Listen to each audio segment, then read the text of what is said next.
저와 교독하시겠습니다. 제가 먼저 읽겠습니다. 야곱이 브엘세바에서 떠나 하란으로 향하여 가더니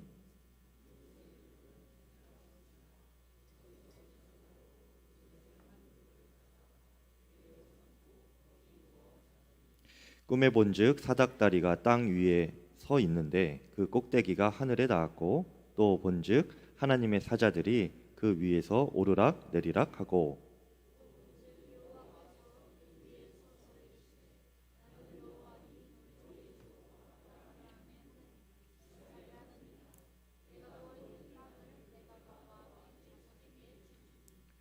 내 자손이 땅에 티끌같이 되어 내가 서쪽과 동쪽과 북쪽과 남쪽으로 퍼져 나갈지며 땅의 모든 족속이 너와 내 자손으로 말미암아 복을 받으리라.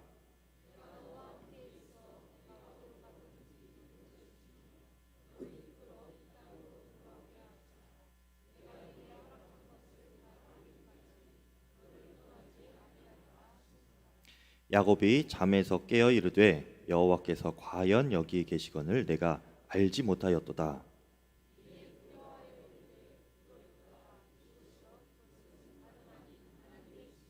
하늘의 문이로다 하고 아멘. 하나님의 말씀입니다. 오늘 2023년의 마지막 날인데요. 하나님께서 우리에게 큰 은혜의 약속의 말씀을 주신 줄을 믿습니다. 그것은 내가 너를 떠나지 아니하리라 라는 약속의 말씀입니다. 하나님께서 여러분 떠난 적이 없으심을 믿으시기를 바랍니다.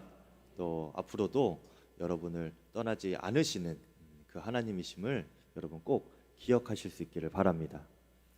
하나님은 우리와 함께 하시는 하나님이세요. 그래서 제가 지난 성탄 주일에 예수님의 구약에서 예언되었던 이름을 소개해드린 적 있죠. 그때 임마누엘이라는 이름을 알려드렸습니다. 그 뜻이 하나님께서 우리와 함께 계시다라는 뜻이라고 말씀을 드렸는데요.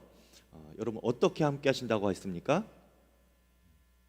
예수님은 지금 우리와 함께 계시지 않는데 보이지 않고 만져지지도 않는데 어떻게 함께 하십니까?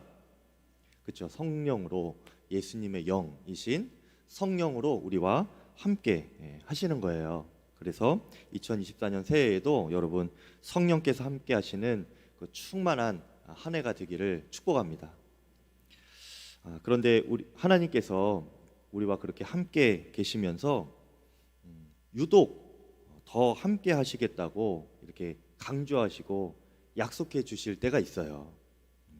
그것은 사명을 주시고 우리에게 사명을 감당하게 하실 때입니다. 예수님께서 제자들에게 복음 전파의 사명을 마태복음에서 주셨는데요. 그때 28장 19절에 보니까 그러므로 너희는 가서 모든 민족을 제자로 삼아 아버지와 아들과 성령의 이름으로 세례를 베풀고 내가 너희에게 분부한 모든 것을 가르쳐 지키게 하라. 이렇게 사명을 주십니다. 그리고 그 뒤에 무엇을 덧붙이시는가? 볼지어다 내가 세상 끝날까지 너희와 항상 함께 있으리라. 이렇게 말씀하세요. 여호수아에게도 하나님은 가나안 땅으로 이 백성들을 너가 잘 이끌고 가라 이런 사명을 주시면서 또 이렇게 약속하십니다. 내가 내게 명령한 것이 아니냐? 강하고 담대하라. 두려워하지 말며 놀라지 말라. 내가 어디로 가든지 내 하나님 여호와가 너와 함께 하느니라. 여호수아 1장 9절에 이렇게 약속을 하시는 거예요. 그런데 이것을 여러분 오해하지는 않으셨으면 좋겠습니다. 하나님이 우리가 사명을 감당해야 그렇게 더 함께 하시는 것인가? 사명 감당하는 사람만 더 좋아하시는 것인가? 이렇게 오해하라고 드리는 말씀은 아닙니다. 하나님은 누구에게나 언제나 동일하게 함께 하시는 공평하신 하나님이십니다. 하지만 우리가 사명을 감당하게 될 때 주님이 우리와 함께 하시고 계시다는 것을 우리가 더 분명하고 구체적으로 경험할 수 있게 된다라는 말씀을 드리고 싶은 거예요. 그 이유는 하나님께서는 우리에게 사명을 주실 때 하나님의 임재, 하나님께서 함께 하심을 함께 주시기 때문입니다. 여러분 연말이 되어서 여러 사역의 자리를 이렇게 제가 권면하고 콜링을 할 때에 공통적인 답변들이 있으세요. 항상 그것은 저는 부족합니다. 제가 좀 잘 못합니다. 이렇게 말씀하시는 분들이 많으세요.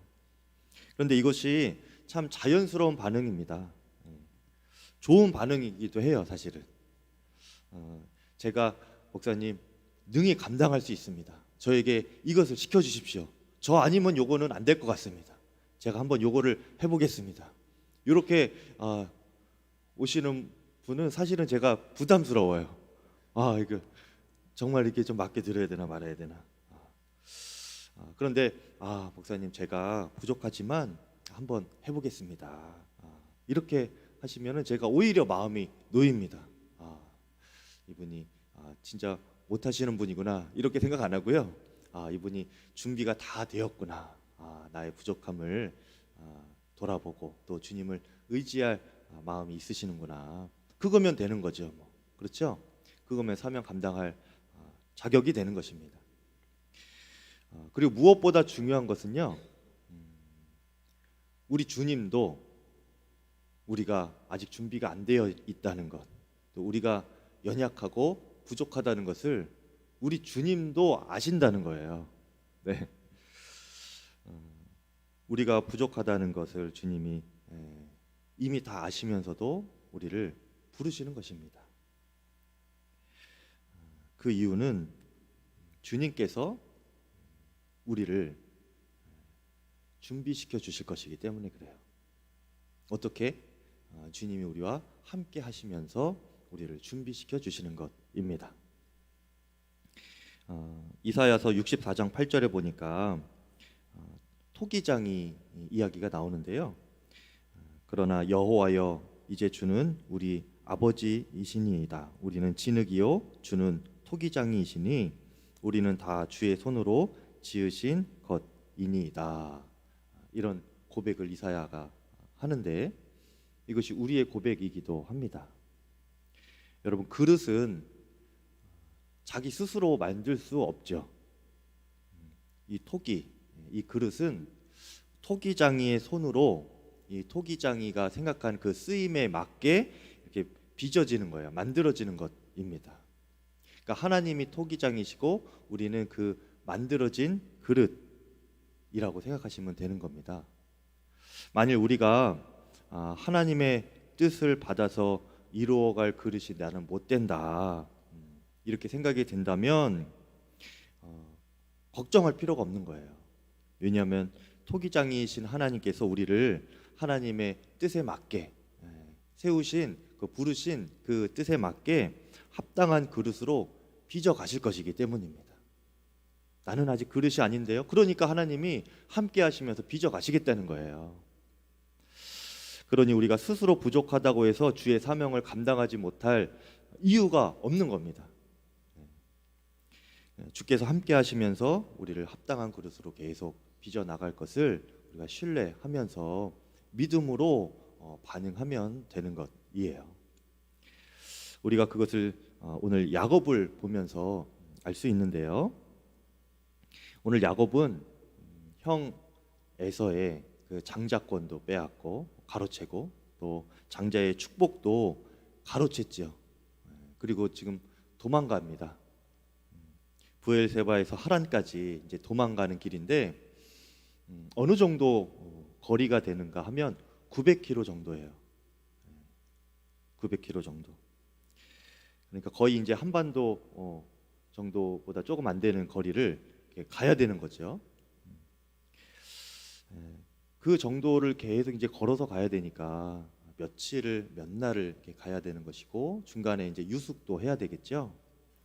그러다가 어느 한 곳에 이르러라고 이제 오늘 성경에 나오는데 그곳이 바로 이제 나중에 보면 이제 베델입니다. 19절에 야곱이 이곳이 베델이다 이름을 짓는데요. 그곳에서의 이야기가 오늘 이야기입니다. 사실 야곱은 하나님의 사명을 감당할 그릇이 못 되는 사람입니다. 아직 부족해요. 하지만 하나님은 13절과 14절에서 야곱에게 땅의 복과 자손의 복을 주시죠. 이것은 그의 조상 때로부터 대대로 약속하신 복을 이제 야곱에게 이어서 주시는 것입니다. 그러면서 복의 통로가 되는 사명을 주시는 거예요. 아브라함 이야기할 때 우리가 계속 보았던 것이죠. 그에게 하나님께서 복을 주신 것이고, 그 복은 복의 통로가 되는 사명을 감당하기 위하여서 아브라함을 하나님께서 부르신 것이다 말씀을 드렸습니다. 그것이 오늘 야곱에게도 동일하게 주어지는 것입니다. 그런데 하나님도 야곱을 보실 때에는 아직 그가 이 사명을 감당할 그릇이 못 된다는 것을 이미 알고 계셨습니다.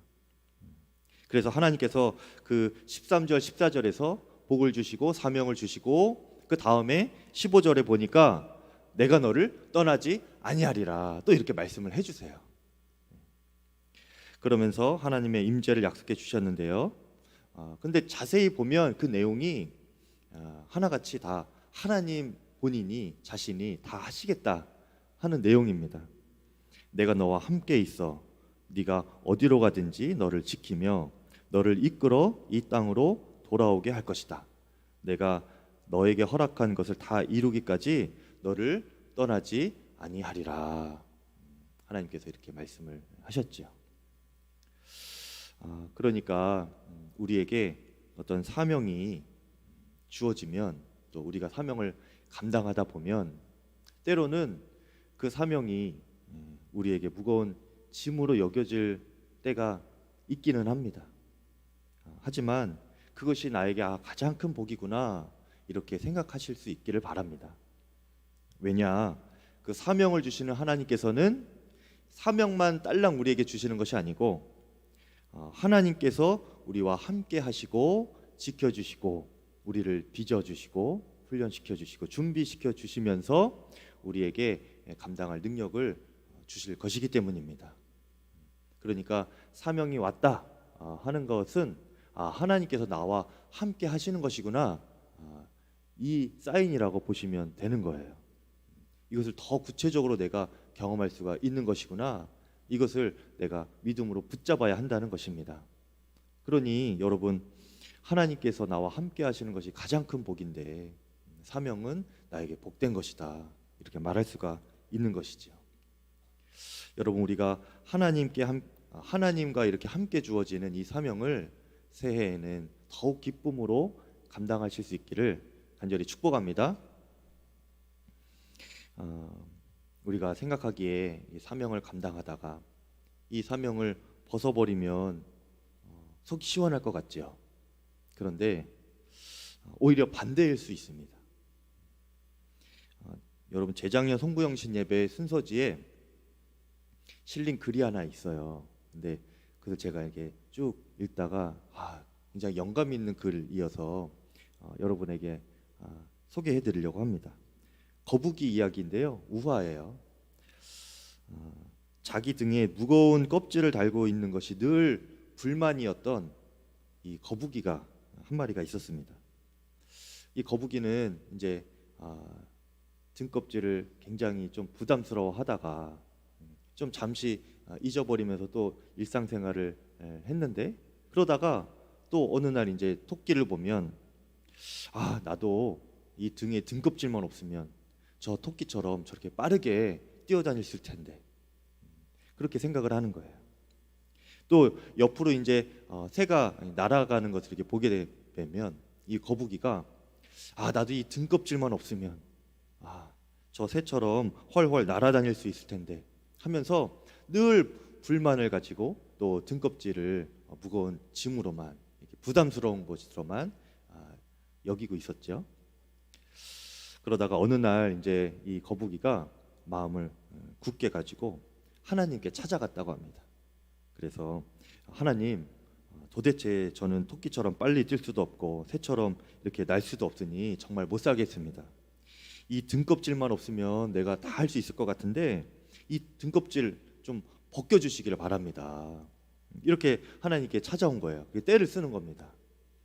말도 안 되는 기도를 지금 하고 있는 거예요. 지금 어찌나 때를 썼는지 하나님께서 보다 못하고 그 등에 등껍질을 띄워주셨대요. 그래서 이제 거북이는 신이 났죠. 이제 나도 빨리 달릴 수 있고 또 훨훨 날 수도 있겠구나. 이렇게 하면서 기뻐서 어쩔 줄 모르면서 이렇게 돌아갔습니다. 그런데 이제 그 기쁨도 여러분 잠시이죠. 그렇죠. 이게 요즘 말로 현타가 온 겁니다. 이 현실이 인식이 된 거예요. 이 거북이가 이제 빨리 달려보려고 했는데 이게 안 되는 겁니다. 다리가 짧아가지고 거북이가 아무리 달리려고 해도 맘처럼 안 되는 거예요. 또 새처럼 이렇게 날아보려고 했지만 날개가 없으니까 못 날지요. 그러다가 길을 가다가 어느 부리가 긴 새를 이 거북이가 만나게 돼요. 이게 그 새가 보니까 야, 너는 뭐냐? 생긴 거는 거북인데 등에 아무것도 없고 너 뭐냐? 이렇게 하면서 그 새가 날카로운 부리로 그 거북이를 콕콕 찌르는 겁니다. 장난도 치고 뭐 그러면서 콕콕 쪼아댄 거예요. 괴롭힌 거죠.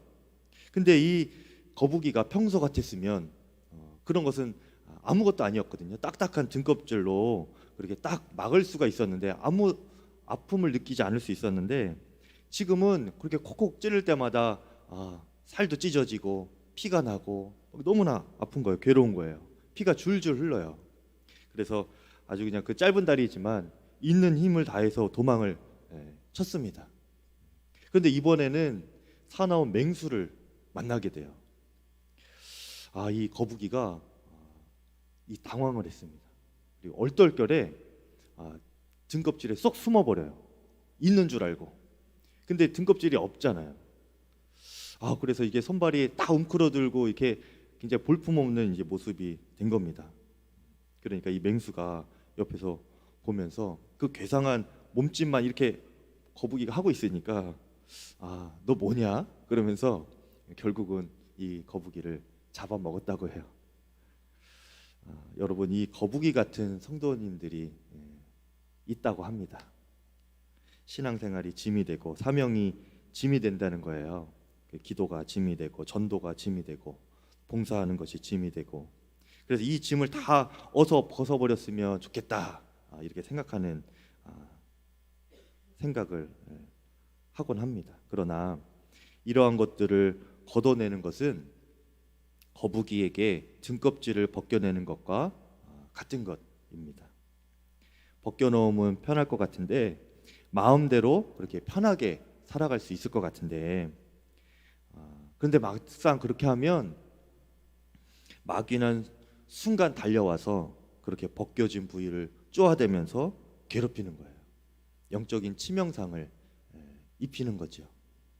그리고 결국에는 더 괴로운 지경에 빠지게 하고 또 영적인 사망 신고가 내려지는 날이 오게 되는 겁니다.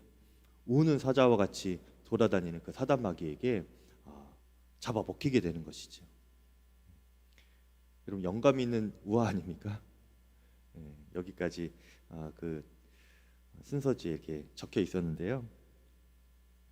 여러분, 사명이 우리를 지켜주는 것이다. 이것을 꼭 여러분 기억하시길 바랍니다. 그리고 무엇보다 중요한 것은 이 사명이 우리에게 새로운 눈을 열어주고 또 새로운 삶을 준다는 것을 우리가 오늘 말씀을 통하여서 붙잡았으면 좋겠습니다. 오늘 말씀에서 우리가 더 깊이 눈여겨보고 싶은 것은 하나님께서 그렇게 사명을 주시고 내가 너와 함께 하겠다 이렇게 말씀하셨을 때에 이것을 들었던 야곱의 반응입니다. 하나님께서 내가 너를 떠나지 아니하리라 이렇게 말씀하실 때에 야곱이 16절에 여호와께서 과연 여기 계시거늘 내가 알지 못하였도다 이렇게 고백을 해요. 의외의 고백 아닙니까, 여러분? 야곱은 그동안 하나님을 알고 있었어요. 그리고 믿음의 가정이죠. 거기가 야곱 집안이 믿음의 가문이기 때문에 하나님을 믿기도 했습니다. 그런데 하나님께서 자신과 함께 계시다는 것은 몰랐어요. 여호와께서 과연 여기 계시거늘 내가 알지 못하였도다. 자신과 함께 계신 하나님을 야곱은 알지 못했습니다. 아니, 더 정확하게 말하면 하나님에 대한 관심이 야곱은 사실은 없었습니다. 야곱의 이제 이야기를 쭉 처음부터 보면 야곱이 도망 나오기 전에, 그렇죠? 아버지의 집에서 어머니 리브가와 함께 같이 지낼 때에도 하나님은 사실은 야곱과 함께 계셨습니다. 그런데 야곱이 하나님에 대한 관심은 거의 없었죠. 물론 이 그의 형 에서와 이렇게 비교했을 때 야곱이 하나님의 복을 받으려는 그 소망, 그 갈망함, 하나님의 은혜를 받으려는 그런 갈망함, 이런 것은 굉장히 컸습니다. 그런데 그렇게 복 받으려는 관심만 컸지 정작 그 복을 주시는 하나님에 대한 관심은 야곱에게 없었습니다. 오로지 관심은 내가 어떻게든지 장자의 저 복을 받아야겠다. 당시에는 장자의 그 복이 굉장한 권위였거든요. 또 권력이기도 했거든요. 힘이었습니다. 그러니까 야곱은 이것을 굉장히 사모했던 거예요. 그래서 형 에서에게 그가 맨 처음에는 팥죽 한 그릇으로 형 나에게 이 장자권을 넘기십시오, 이렇게 말도 안 되는 제안을 했죠. 그리고 그렇게 거래를 했습니다. 그런데 일반적으로 그렇게 하나님께서 주시는 장자권을 가지고 이렇게 믿음 없이 거래를 하면 하나님이 이런 나를 어떻게 보실까, 최소한 이런 마음이라도 들지 않겠어요? 그렇죠? 하나님이 함께 계시다는 것을 아는 사람이라면. 그런데 야곱은 마음에 조금의 걸림도 없었어요. 아무 생각도 없었던 것 같아요, 사실은. 오히려 더 대범하게 이제 욕심을 더 부려서 장자의 복을 받으려고 아버지까지 속이게 됩니다. 물론 어머니 리브가가 제안을 한 것이긴 하지만 이 야곱도 그 마음이 없지 않았어요. 오히려 강했습니다. 그렇게 해서라도, 속여서라도 내가 장자의 복을 아버지로부터 받아야 되겠다, 이것밖에 없었어요. 그래서 자기가 형 에서라고 아버지 눈 어두운 그 상황 가운데 속이고 거짓말하고 분장하고 그렇게 해서 아버지에게 장자의 복을 이렇게 받았지요. 그러면서도 하나님에 대한 생각은 야곱이 없었습니다. 하나님이 복을 주신다니까 그 장자의 복을 받으면 내가 아무래도 다른 삶을 살지 않을까? 내가 꼭 그것을 받아야 되지 않을까? 당시 장자의 복을 받기를 원하는 마음이 야곱의 마음 가운데 가득했습니다. 야곱은 그렇게 하나님이 주시는 복에 대한 열망은 너무나 가득했지만 하나님 그분에 대한 관심은 거의 없었습니다. 그러니까 대놓고 그렇게 거짓말도 한 것이죠. 하나님 마치 없는 그런 삶처럼 그렇게 살아왔던 것입니다. 형도 속이고 아버지도 속이고 그렇게 다 속여서 자기가 얻고 싶은 것을 얻으려고 한 것이에요.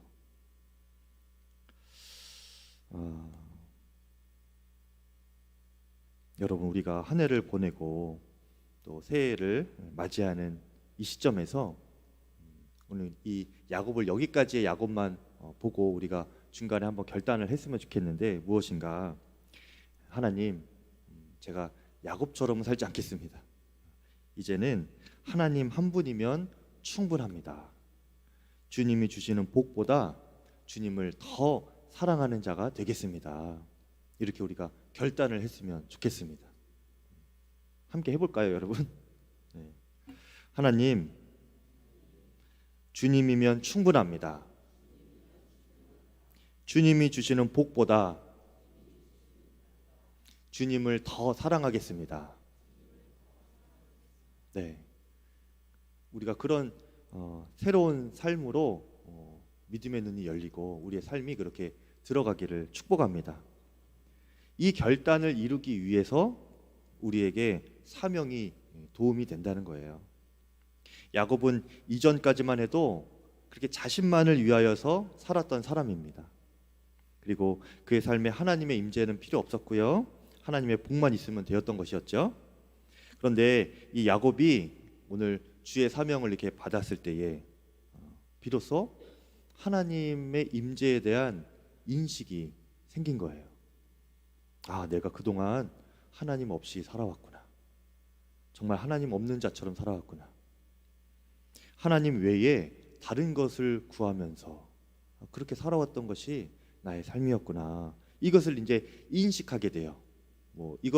이 본문 이후에도 야곱이 완전히 변한 건 아닙니다. 여전히 부족함과 연약함이 있지만 그가 이전에 하나님 없는 자처럼 그냥 그렇게 생각 없이 살았던 삶이었다면 이제는 이렇게 하나님에 대한 인식이 눈이 열리게 된 거예요. 그것이 사명을 받은 이 순간이었습니다.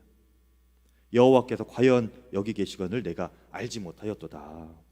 그동안 나로 가득 찬 인생이었고 나에게만 집착하는 인생이었지만 이제는 비로소 하나님이 보이기 시작한 것이지요.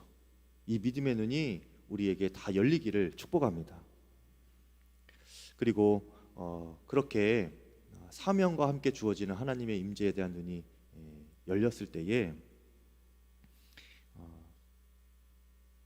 그 야곱 안에 놀라운 변화가 생기고 또 눈이 열리게 되는 것이 있었는데요. 그것은 바로 자신의 삶의 자리를 보는 그 눈이 달라진 것입니다.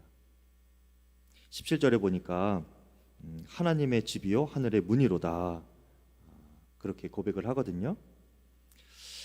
하나님을 진정으로 우리가 보게 되면, 하나님을 인식하게 되면 나의 삶의 자리가 우리 집에서 하나님의 집으로 바뀌게 됩니다. 똑같이 살아가는 것은 동일한데요, 그동안 나의 집 안에서만 살아왔던 그런 삶의 모습들과 모든 패턴이 이것이 사실은 하나님의 집이었구나, 이렇게 되는 겁니다. 여러분 지금 사시는 집이 누구 집입니까? 우리의 집이에요, 하나님의 집이에요? 네. 여러분 집 안 빼앗아가 아니까요, 하나님 집이라고 한다고 이렇게 뺏기는 건 아니니까 고백을 해보세요. 여러분 여러분의 지금 살고 계신 집 누구 집입니까? 우리 집입니까? 하나님 집입니까? 하나님의 집이에요. 그게 믿음의 눈이 열린 사람이 복이라니까요. 어제 눈이 많이 왔죠. 이렇게 눈을 저 혼자 치운 건 아닙니다. 여러분 오해하지 마시고, 오시면서 계속 목사님 눈 치느라 고생하셨다고 하는데 민망합니다. 저 혼자 치운 게 아니고 우리 권사님 집사님들하고 함께 치웠는데요, 함께 치우신 집사님 중에 눈을 함께 치우면서 이런 이야기를 하셨어요. 전에는 집 앞에 눈을 치우느라고 고생했는데 최근에 이제 아파트로 이사를 와서 이제는 눈 치울 일이 없겠다, 이렇게 생각을 하셨대요.